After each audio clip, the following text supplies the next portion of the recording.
They say wine gets better with age, that time softens the sharp edges and brings out hidden depths. But no one tells you that some bottles are corked from the start, poisoned at the source. For 8 years, I poured my life into my daughter's hands, believing love and patience would save her. Instead, she raised that bottle like a weapon, and when the glass shattered against my skull, I finally understood some people don't want to be saved. They want to own you. Before I begin my story, let me know in the comments where you are listening from. I just want to know I'm not alone in this, and if you feel moved by what you hear, consider subscribing. It helps more people become aware of the reality of elder abuse. Now let me tell you what really happened. My husband Thomas died on a Tuesday morning in April, 8 years ago. He went peacefully in his sleep, which was a mercy neither of us expected after watching his father suffer through months of hospice. We'd been married 42 years, and I'd grown so accustomed to his presence that the silence in our bedroom felt like a physical wound. Thomas had built Hartwell Vineyard from nothing, 10 acres of struggling vines he'd purchased with a veteran's loan and 30 years of backbreaking work. It wasn't glamorous. We never won the big competitions or got written up in fancy magazines. But our wines were honest, and our wine club members, mostly retired couples from the valley, were loyal as family. When Becca came home for the funeral, I hadn't seen her in nearly 2 years. She'd been working at a prestigious restaurant in San Francisco, earning her sommelier certification, moving in circles where people spent more on a single bottle than we charged for a case. She wore black Prada to the service and expensive perfume that seemed out of place among the grapevines and honest mourning. "Mom, you can't run this place alone," she said the night after we buried Thomas. We were sitting in the tasting room, surrounded by empty chairs that still held the warmth of condolence visits. "Let me help you. Let me come home." I should have heard the possessiveness in those words. Let me. But grief makes you stupid. Grief makes you grateful for any hand extended, even one that will eventually close into a fist. "Are you sure, honey?" I asked, touching her hand across the oak table Thomas had built himself. "You have your career, your life in the city. This is my legacy too," Becca said, and her eyes were bright with something I mistook for devotion. "Dad would want me to take care of you. To take care of this place." So I said yes. God help me, I said yes. The first year was almost normal. Becca moved into her old bedroom and threw herself into learning the business side of the vineyard. She updated our website, reorganized the cellar, and started attending industry events I'd always been too shy to navigate. She had Thomas's determination, I told myself, and my gentle touch with the vines. But somewhere in the second year things began to shift. Becca started making decisions without consulting me, selling off barrels to distributors I'd never heard of, changing our blending ratios, canceling the monthly wine club gatherings that had been the heart of our community for 20 years. "Those old folks just drink cheap wine and gossip, Mom," she said when I protested. "We need to attract a younger, more sophisticated clientele, people with real money." "Those old folks are our friends," I said quietly. "Patricia Chen has been coming here since before you were born." Becca's face hardened in a way that reminded me of her teenage years, when everything became a battle. "Patricia is a busybody who asks too many questions. Trust me, I know what I'm doing. I'm the one with professional training." I wanted to argue, but the words died in my throat. Who was I to question her? I'd never gone to college, never earned certifications or worked in fancy restaurants. I was just Thomas's wife, a vintner's widow, trying to hold on to something that was probably already slipping away. That's how it starts, you see. Not with violence, but with the slow erosion of your voice, your judgment, your right to exist as anything more than a ghost in your own home. By the third year, I wasn't allowed in the business office. Becca changed the locks and told me it was for security reasons.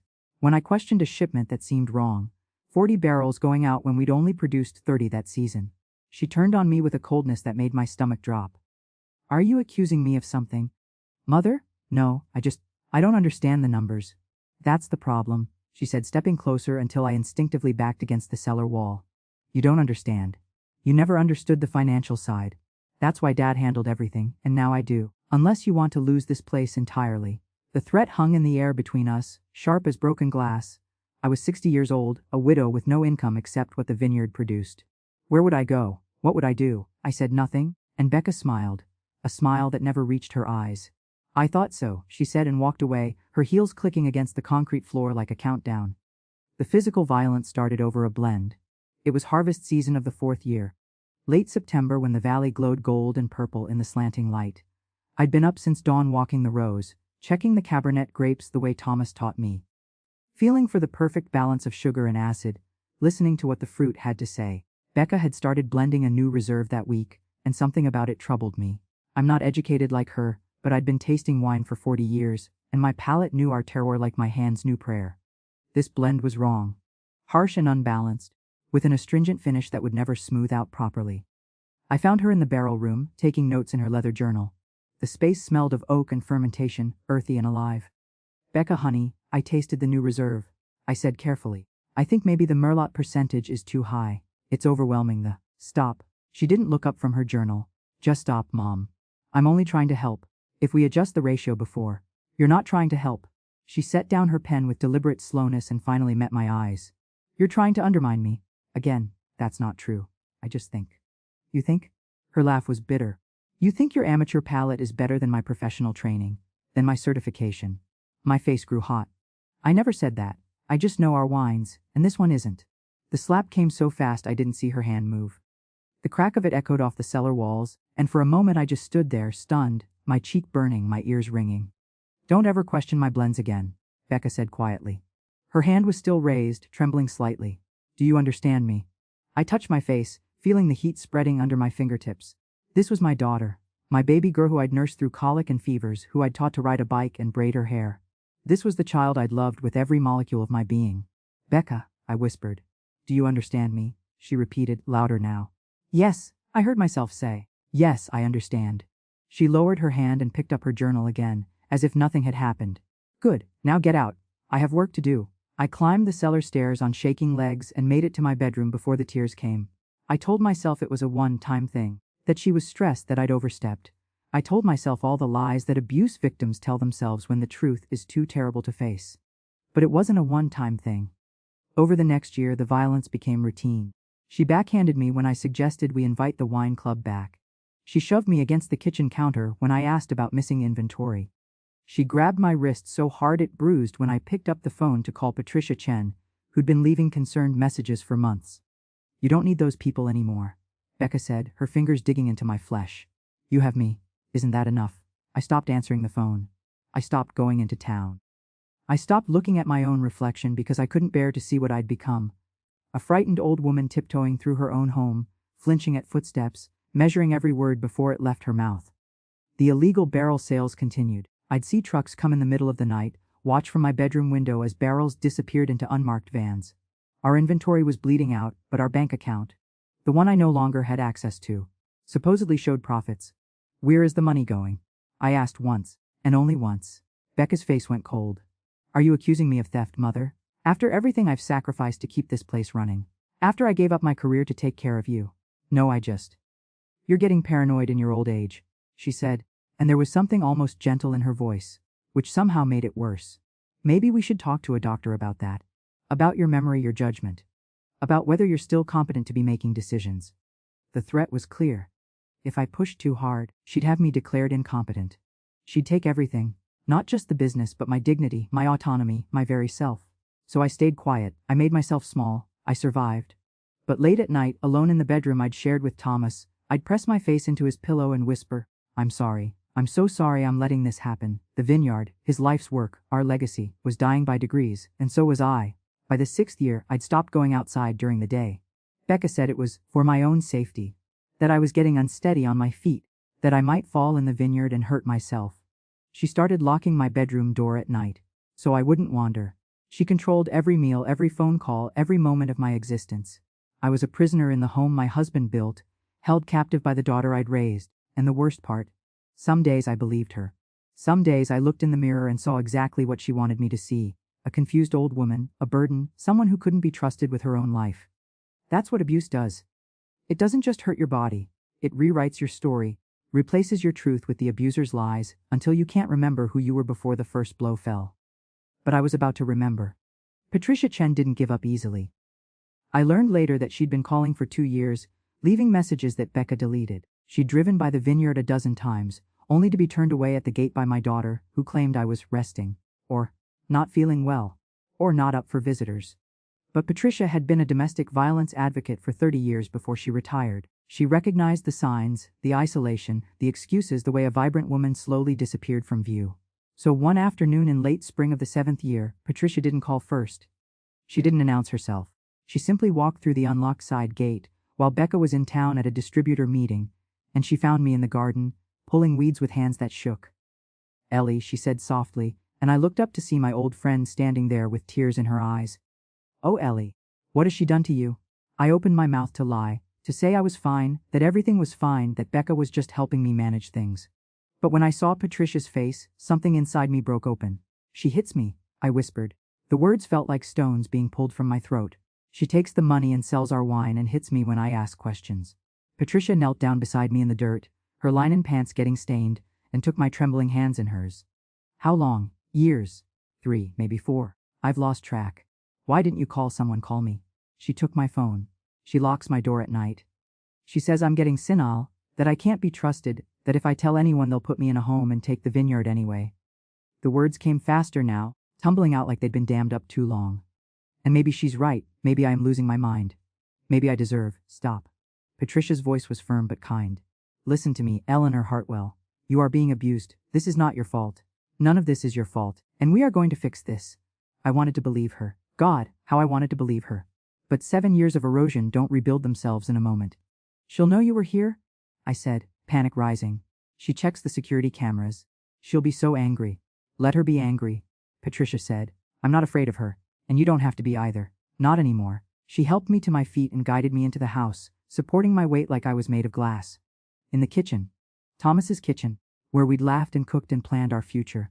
Patricia made tea and sat across from me at the table. "I need you to trust me," she said. "Can you do that?" I nodded, my hands wrapped around the warm mug. "I have a friend, Michael Torres. He's a lawyer, and he also happens to own Torres Vineyards over in the next valley. He's helped other families in situations like this, situations where an elder is being financially exploited and abused by a family member." "A lawyer." My stomach dropped. "Patricia, I can't afford." "He'll do it pro bono." "That means free, Ellie. He does this because it matters." She reached across and squeezed my hand. "But I need you to be honest with him. Can you do that? Can you tell him everything?" The fear was enormous, a living thing crawling up my spine. But underneath it, buried deep, was something else. Something that felt like the faint, fragile beginning of hope. "Yes," I said. "Yes, I can tell him." Patricia made the call right there, and 2 days later, on an afternoon when Becca had driven to San Francisco for a wine auction, Michael Torres came to the vineyard with a briefcase and kind eyes. We sat in the tasting room, the place where Thomas and I had welcomed so many friends over the years. "Michael recorded everything," I said. "The violence, the financial irregularities, the isolation, the threats, the fear." "Mrs. Hartwell," he said when I finished, "I'm going to be direct with you. What your daughter is doing is elder abuse, both physical and financial. It's also likely fraud and embezzlement. We have grounds for an emergency conservatorship and an eviction order." "I'll eviction." The word felt impossible. "This is her home." "No," Michael said gently. "This is your home. Your husband left it to you. Becca has been a guest who's abused that privilege in the worst possible way." He explained the legal process, how we'd file for an emergency hearing, how he'd present evidence of the abuse and financial exploitation, how the court could appoint a third-party conservator to manage the vineyard's assets while protecting me from further harm. "What if she fights it?" I asked. "What if she tells them I'm incompetent?" "Then we'll have you evaluated by an independent doctor," Michael said, "and we'll let the evidence speak for itself. The missing barrels, the unauthorized sales, the bruises." He paused, his expression softening. "Ellie, you're not incompetent. You're traumatized. There's a difference." Before he left, Patricia arranged one more thing, a secret tasting with the old wine club members. Women and men who'd known me for decades, who remembered who I was before fear took my voice. They came at dawn the following Sunday, slipping through the vineyard gate like conspirators. Margaret and John Kim, Susan Blackwell, David and Martha Reyes, Judge Marion Foster, retired now but still sharp as ever. And Patricia, of course, who'd orchestrated it all. We gathered in the barrel room where Becca had first struck me, and I showed them what remained of Thomas's legacy. The depleted inventory. The record books with numbers that didn't match. The harsh, unbalanced blends that bore our family name but held none of our family's heart. "She's killing it," I said, and my voice broke. "She's killing everything Thomas built, and I let her. I let her because I was afraid and stupid, and..." "You let her because you loved her," Judge Foster said quietly. "That's not stupid, Eleanor, that's human." We tasted the wines in silence, and I watched their faces register what I'd known for years. That something precious was being destroyed, bottle by bottle, barrel by barrel. "What do you want to do?" Patricia asked me. "Not what you think you should do. Not what you're afraid to do. What do you want?" I closed my eyes and thought of Thomas. Thought of his calloused hands and his patient smile. Thought of the decades we'd spent building something honest and good. "I want my life back," I said. I want my vineyard back. I want to stop being afraid. Patricia smiled. Then that's what we'll do. 2 weeks later, Michael Torres filed the emergency conservatorship petition. The hearing was set for the following month. We'd lit the fuse. Now all we could do was wait for the explosion. Becca found the legal papers on a Thursday afternoon in June. I'd hidden them in my dresser drawer, wrapped in an old pillowcase, but she'd been searching my room. Something she did regularly now, looking for contraband like I was a prisoner instead of her mother. I was in the kitchen making soup when I heard her footsteps on the stairs. Fast, heavy, purposeful. Every instinct I developed over 7 years told me to run, but there was nowhere to go. She appeared in the doorway holding the papers, her face flushed with rage. What is this? Her voice was dangerously quiet. Becca, let me explain. What is this? She threw the papers at me, and they scattered across the kitchen floor like autumn leaves. A conservatorship. You're trying to take the vineyard away from me. I'm not trying to take anything. I'm trying to protect what's left. Protect it. She laughed, a sound like breaking glass. From who? From me. After everything I've done for you. After I gave up my entire life to come back here and save this dying business. You've been stealing from it, I said, and the words came out stronger than I expected. Selling barrels illegally, hitting me, locking me in my room like a prisoner. For a moment she just stared at me. Then her expression shifted into something I'd never seen before, not just anger, but genuine shock, as if I'd broken some fundamental rule by speaking the truth out loud. I've been saving this place, she said slowly. I've been making the hard decisions you were too weak to make. I've been building something Dad never could have dreamed of. Your father built something honest, I said. You've built something rotten. The slap came. But this time I saw it coming. My head snapped to the side, and I tasted blood where my cheek split against my teeth. How dare you? Becca hissed. How dare you compare me to him? He was a failure. He died leaving you with nothing but debt and dying vines. I'm the one who made this vineyard profitable. I'm the one who made us relevant. You made us criminals, I said and spat blood into the sink. And you made me afraid of my own daughter. Something in her face changed then. The rage crystallized into something colder, more calculated. She walked to the kitchen counter and picked up the wine bottle I'd opened for cooking. A 2015 Cabernet Reserve, one of the last bottles from Thomas's final vintage. The one that had won a gold medal at the county fair. The one I'd been saving. This is what you care about, isn't it? She said, holding it up to the light. Dad's precious wine, his legacy, his memory. Becca, please. She swung the bottle like a club. I tried to duck, but I wasn't fast enough. The glass connected with my forehead, and the world exploded into stars and pain. I felt myself falling, felt the warm rush of blood running down my face, heard the bottle shatter on the floor around me. Through the ringing in my ears I heard Becca breathing hard above me. Look what you made me do, she said, and her voice sounded far away. Look what you made me do, Mother. I touched my face and my hand came away red. Blood was pouring from a gash above my eyebrow, running into my eye, pooling on the kitchen floor. My nose was wrong, bent and swelling rapidly, throbbing with a pain that made me gasp. I'm calling an ambulance, I heard myself say. No. Becca's foot came down on my wrist, pinning it to the floor. Not hard enough to break it, but hard enough to send a message. You're not calling anyone, you fell. Do you understand? You're old and clumsy and you fell. I looked up at her through my good eye. My daughter. My baby girl. The child I'd loved before she took her first breath. I'm calling the police, I whispered. She removed her foot and stepped back, and for a moment I thought she might actually let me. But then she crouched down beside me, her face very close to mine. If you call the police, she said softly, I will tell them you attacked me first. That you've been having episodes. Violent delusions. I'll tell them you're not competent to live alone, and they'll put you in a state facility where you'll die scared and alone, drugged into silence. And I'll still have this vineyard, she smiled. Who do you think they'll believe?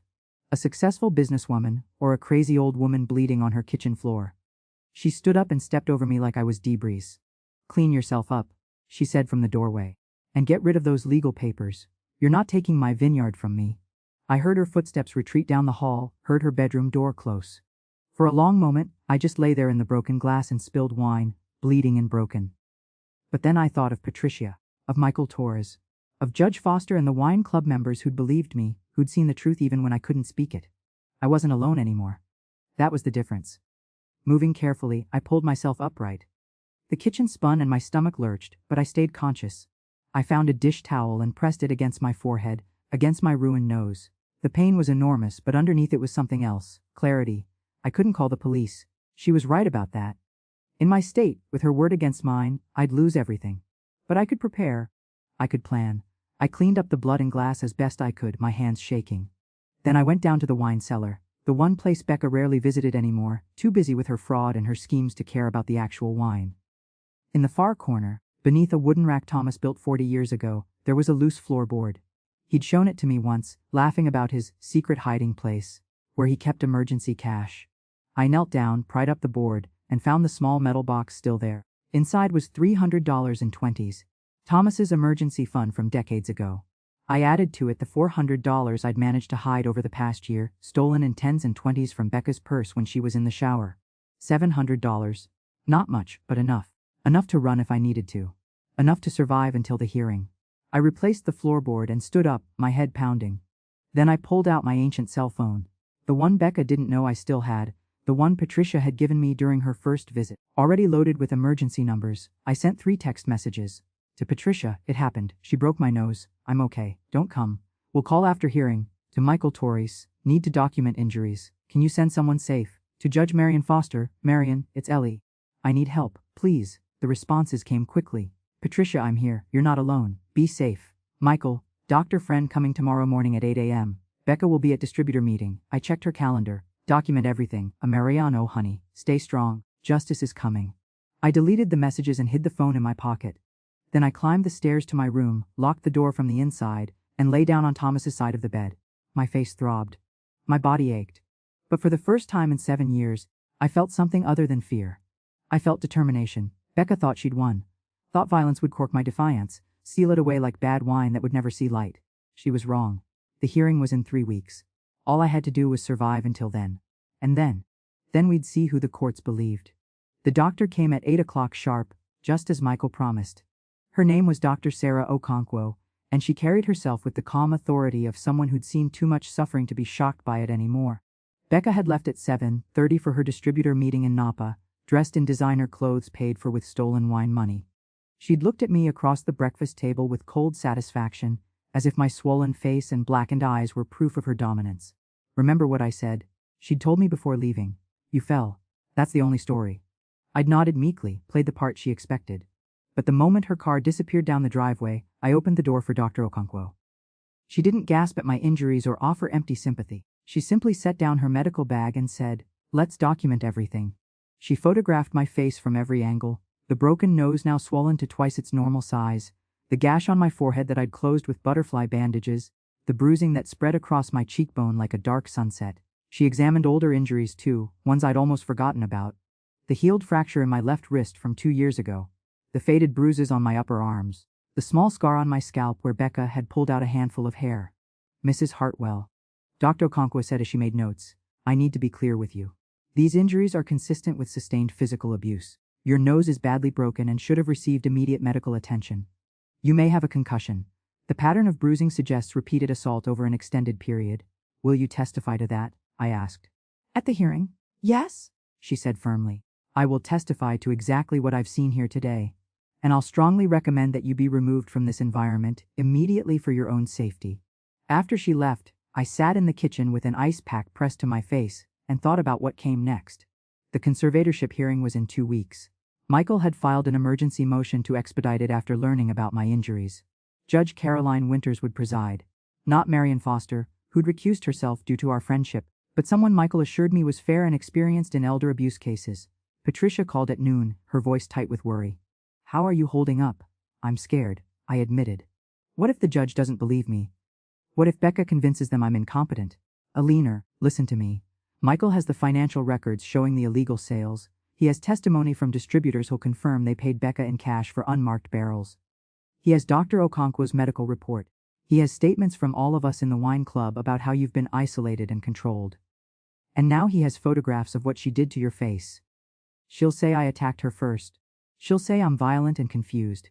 Then she'll have to explain why there's not a mark on her, Patricia said. And why you're covered in defensive wounds while she has none. Trust the evidence, Ellie. Trust the truth. That afternoon, while Becca was still gone, I did something I hadn't done in years. I walked through the vineyard. The vines were in their summer glory, heavy with clusters of ripening grapes. Cabernet and Merlot, Zinfandel and Petite Sirah. The varieties Thomas had planted and nurtured like children. I touched the leaves and felt the familiar texture, breathed in the green scent of growing things. This land had been our dream. our life's work. And Becca had nearly destroyed it. But standing there among the vines, I realized something important. The vineyard wasn't dying because it was old or unprofitable. It was dying because it had been poisoned from within, by greed and violence and lies. Remove the poison, and maybe it could heal. Remove the poison, and maybe I could heal too. When Becca returned that evening, she found me in the living room reading. She looked surprised to see me out of my room, surprised I wasn't cowering. "How was your meeting?" I asked politely. She studied me with suspicious eyes. "Fine. What have you been doing all day?" "Resting. Thinking." I met her gaze steadily, accepting reality. Something in her posture relaxed slightly. "Good. It's about time you understood how things are." "Oh, I understand," I said softly. "I understand perfectly." She smiled then, believing she'd finally broken me completely. She went to the kitchen to pour herself wine. One of the good bottles, naturally, and I heard her humming. She had no idea that the walls were closing in.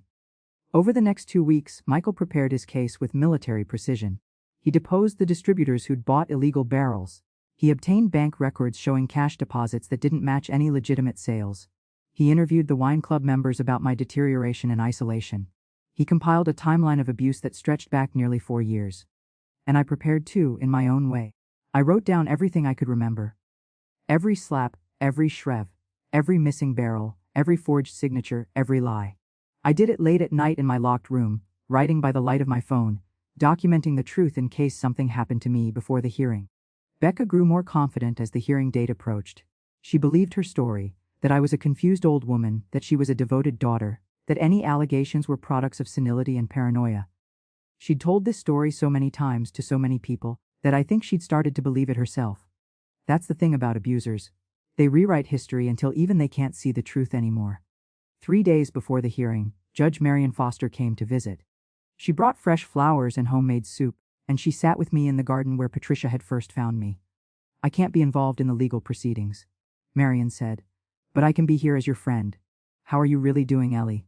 "I'm terrified," I admitted. "What if I have to see her afterward? What if the court gives her another chance?" Marion took my hand.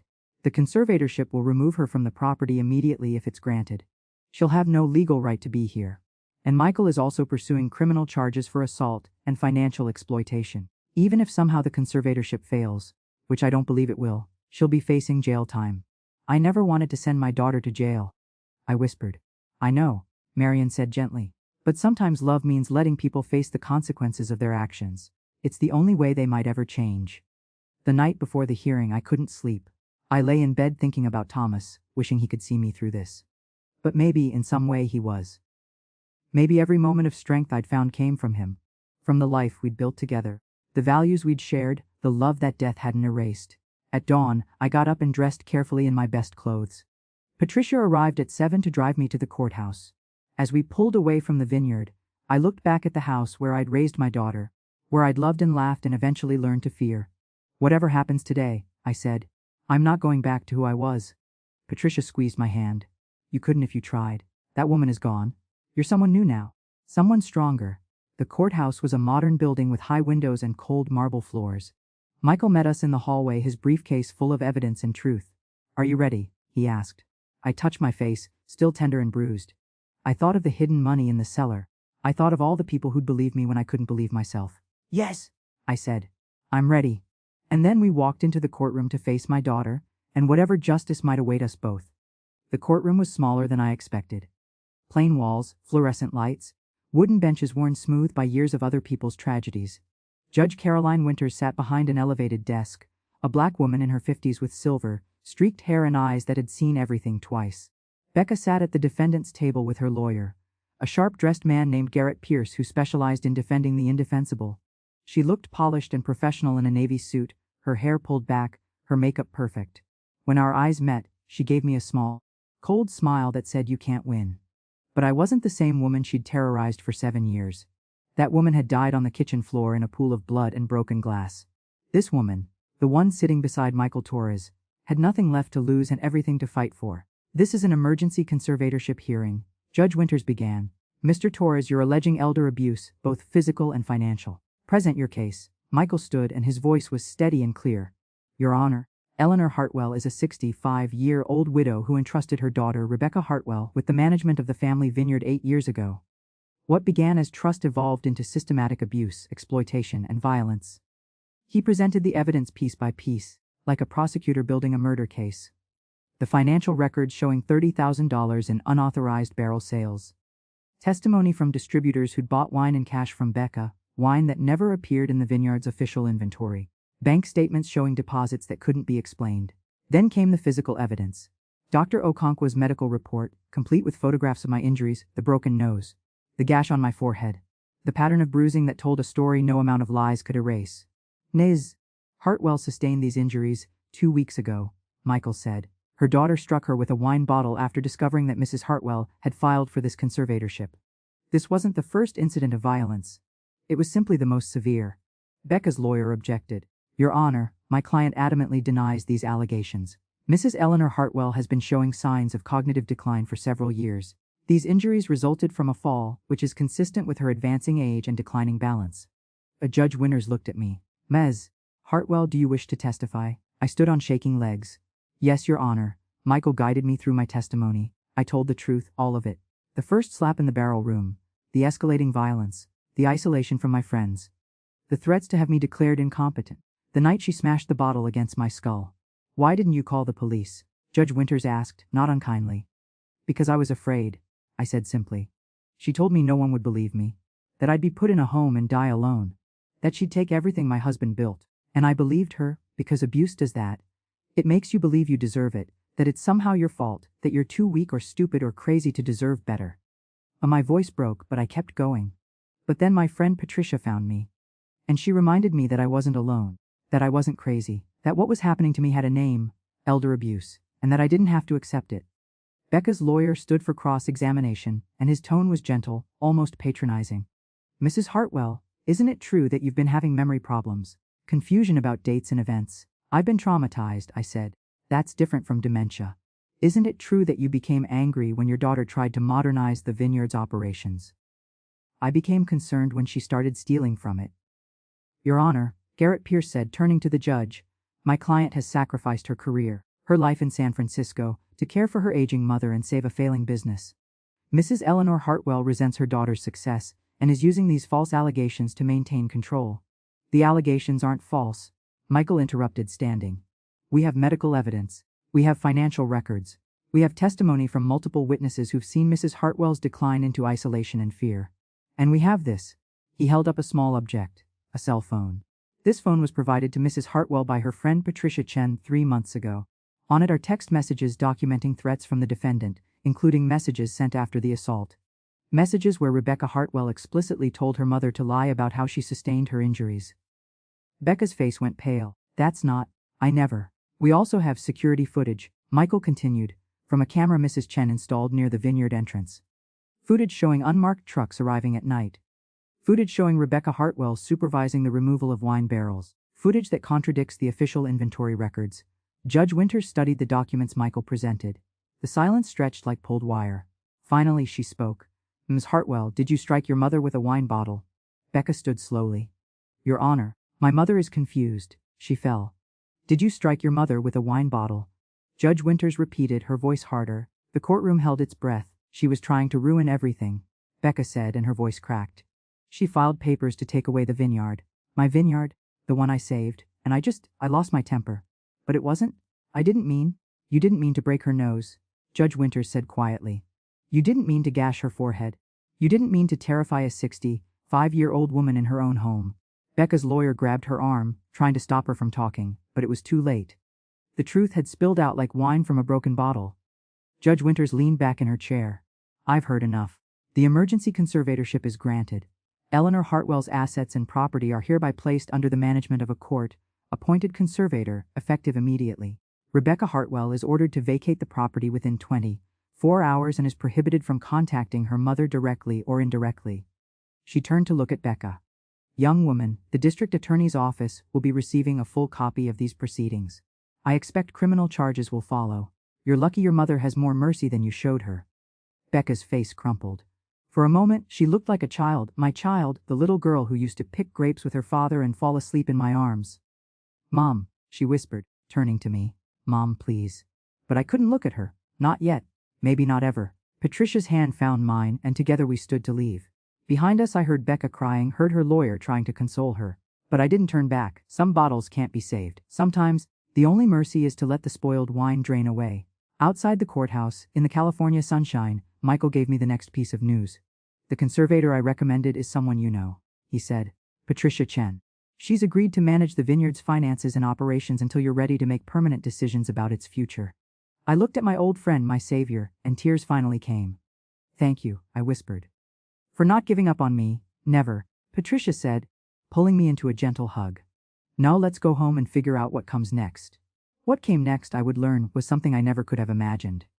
Something that would transform the vineyard from a place of pain into a sanctuary of hope. But first, I had to go home and reclaim my life. She aptier 70 of P. Becca left the vineyard on a grey morning in July, her belongings packed into the BMW she'd bought with stolen wine money. I watched from the kitchen window as she loaded boxes into the trunk, her movements sharp and angry. She didn't knock on the door to say goodbye, didn't ask for forgiveness or offer an apology. She simply drove away, and I felt something in my chest loosen. Not relief exactly, but the absence of constant fear, like finally exhaling after holding your breath for 7 years. Patricia moved into the guest room that afternoon. Just temporarily, she said, until we get things sorted out. But we both knew it was more than that. I needed someone in the house, someone whose footsteps didn't make me flinch, someone whose presence meant safety instead of terror. Together, we began the work of assessment.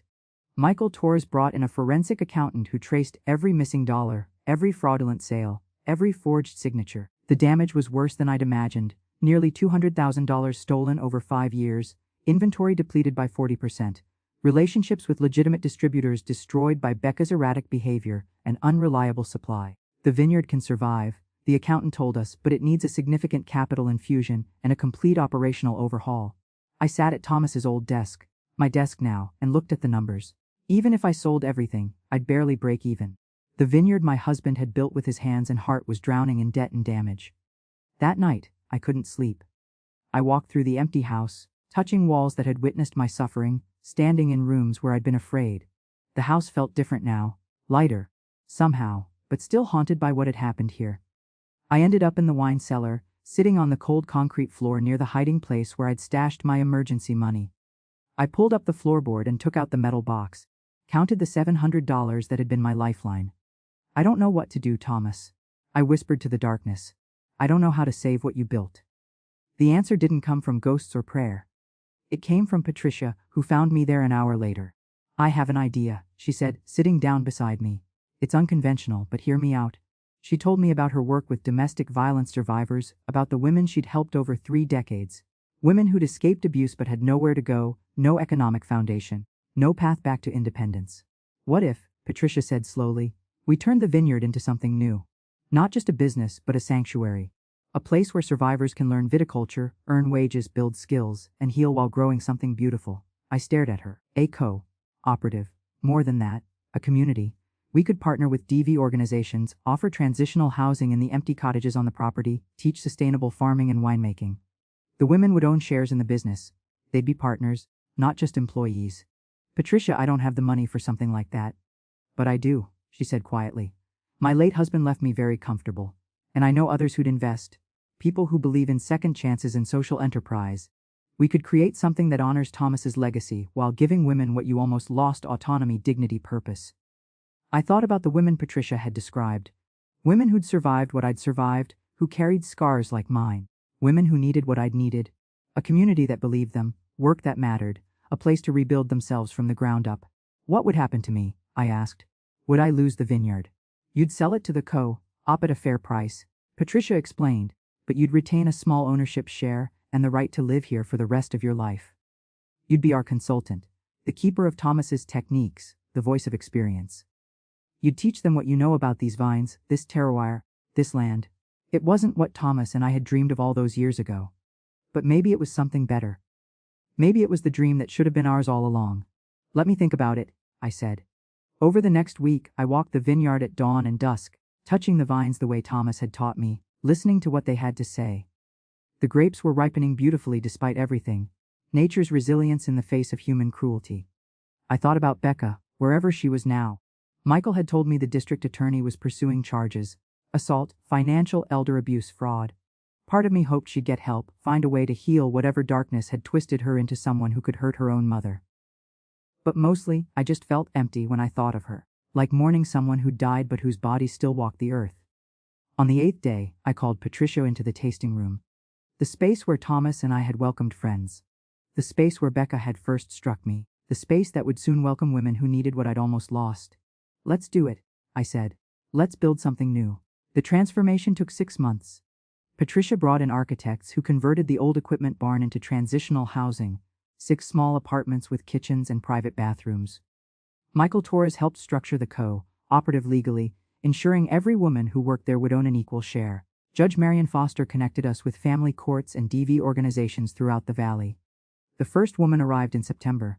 Her name was Anna, and she was 28 with 2 small children. Her husband had broken her jaw and 3 ribs before she finally escaped.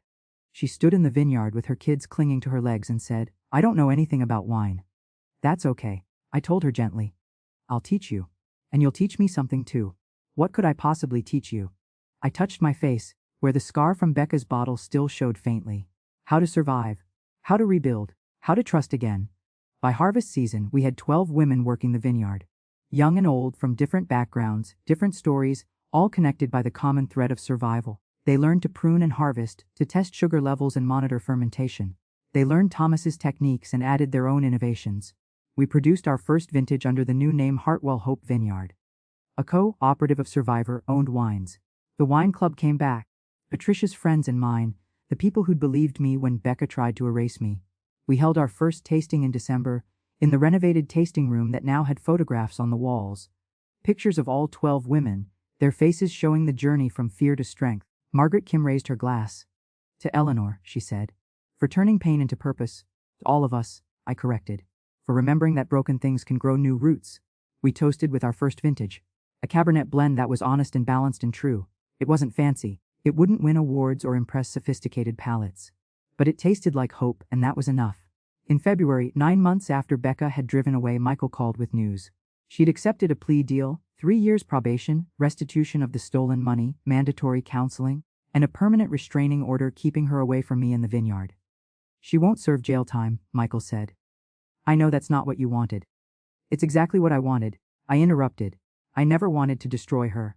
I just wanted to stop her from destroying me. She'll have to pay back the money. Then I'll donate it to domestic violence organizations," I said. "Let something good come from something terrible." That spring, we planted new vines, rows of Pinot Noir that would take years to mature but would eventually produce something beautiful. The women worked alongside me, their hands learning the rhythm of planting, the patience that viticulture requires. Anna's oldest daughter, 7-year-old Sophia, followed me through the rows one morning, asking endless questions about grapes and soil and seasons. "Will these make wine?" she asked, touching a tiny new vine. "Someday," I said. "In a few years, when you're older, you'll taste wine made from grapes you helped plant. Will it be good wine?" I thought about Thomas, about everything he'd taught me. About resilience and patience and the slow transformation that happens when you give broken things time and care to heal. "It'll be honest wine," I said, "and that's the best kind." That night I sat on my porch in my house on my land, and watched the sunset paint the vineyard gold and purple. Patricia brought out 2 glasses and a bottle of our new vintage. "To Thomas," she said, handing me a glass. "To Thomas," I agreed. "And to second chances." We drank in comfortable silence, 2 old friends watching something new grow from something nearly destroyed. The wine tasted like earth and sunshine, like hard work and honest effort. It tasted like the end of one story and the beginning of another, and somewhere in that flavor, in the balance of acid and fruit, in the complexity that only time and care can create, I tasted something else too: freedom. Epilogue. It's been 3 years since that day in court. The vineyard is thriving, not in the way Becca imagined, with fancy distribution and high prices, but in a way that matters more. 23 women have passed through our program. 15 have moved on to permanent housing and careers, carrying with them the skills and confidence they built here. 8 still work the vines, and 5 have become permanent co-op partners. I'm 68 now, and my body moves slower than it used to. But my mind is clear and my heart is full. I teach classes on viticulture and blending. I share Thomas's wisdom and learn new techniques from women half my age. I sit on panels about elder abuse, telling my story so other people might recognize the signs before it's too late. I haven't seen Becca since she left. I don't know where she lives or what she does. Sometimes I think about reaching out, but the restraining order prevents it, and maybe that's for the best. Some distances are necessary for healing, but I think about her. I wonder if she's getting help, If she's facing the demons that turned her into someone capable of such cruelty. I wonder if she ever thinks about what she destroyed and what grew in its place. Mostly, though, I think about the women who work these vines now. Women like Anna, who came here broken and left whole. Women who learned that violence doesn't have to define them, that they can create something beautiful from the wreckage of their lives. The vineyard isn't just producing wine anymore. It's producing hope. And that's a vintage worth savoring. Thomas would be proud, I think. Not of what the vineyard became in spite of the pain, but because of it. He always said the best wines came from vines that struggled, roots that had to dig deep, grapes that had to fight for survival. Maybe people are like that too. Maybe the sweetest fruit comes from the deepest pain, if you're brave enough to keep growing.